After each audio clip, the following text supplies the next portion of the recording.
No, more South Park for Harry and Meghan? Oh, no, really? No, seriously, let me explain exactly what we know so far. Hi, good morning, Neil. Sean here. Nice to have your company. Lovely to see you. Whatever you're doing today, do keep safe. Let's have a wave. How are you today? Big, big wave? Yes, lovely. Take care of yourselves, whatever you're doing.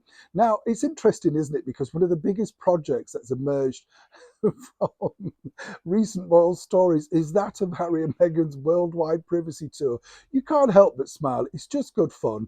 And it's, satire at its very best. They've literally picked apart their story and thought, cracking, we'll just literally rib these people without naming them.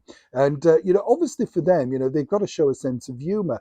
But because it made so much money for that particular brand, and in particular the channel Comedy Central, advertising was through the roof. It's been repeated. There is a lot of money to be made on the back of something like this.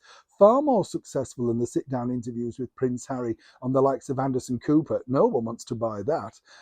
The same over here with the ITV chat and Tom Bradby. Nobody wants to buy that. Even Stephen Colbert, bit of a bore, So you can understand the reason why the makers, the bosses, over at South Park are now recasting their eye, and I kid you not, on Harry and Meghan. Now, this wouldn't be as, shall we say, direct as they originally were, but what they are trying to look at is to try and combine the fallout of the eviction of Frogmore Cottage. Sorry, I've got the giggles already.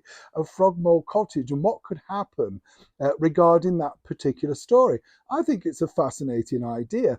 And even if they made it just as an extra short and were to put it out, this would create literally millions, probably thousands at least, of pounds online. It gets the world talking about their brand again, gets the world talking about South Park. Now, the bosses so far have been rather reticent to agree when I contacted them. They're basically saying, oh, it's an idea. Maybe, but of course they don't like to expose this particular thing until they're ready to. And as we saw before, no one knew it was coming before, did we? It was just dropped online and there we go. But as I say, I've got a very good source inside that particular camp, and they're telling me that they want to look at exactly what happens with the eviction, and then would we find Harry and Meghan finally homeless, perhaps living under somewhere in a freeway. Now, I'm not laughing at the homelessness before people snigger, but this is a comedy show. And the bottom line is, when you think about it, anything that's put towards them, they have to take on the chin, simply because what they said in the original South Park, we want our privacy and, stop looking at us, was exactly the sort of mantra that they did come out with.